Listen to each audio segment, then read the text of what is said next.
নমস্কাৰ, মই সমজুল কুমাৰ নেওগ।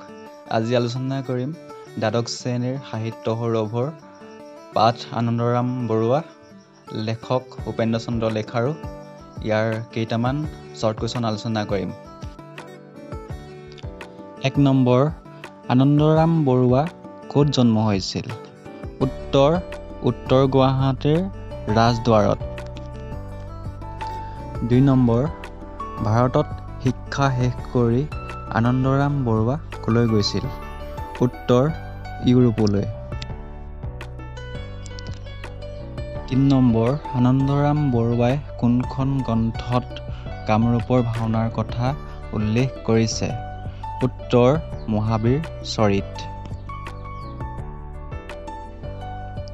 ৪ নম্বৰ, আনন্দৰাম বৰুৱাৰ কাম আৰু সংকল্প দেখি বিস্ময়াভিভূত হোৱা এজন বিদেশী পণ্ডিতৰ নাম লিখা। উত্তৰ, মেক্সকো মুলাৰ। ৫ নম্বৰ, আনন্দৰাম বৰুৱাৰ জীৱনৰ মূলমন্ত্ৰ কি আছিল? উত্তৰ, কৰ্ম।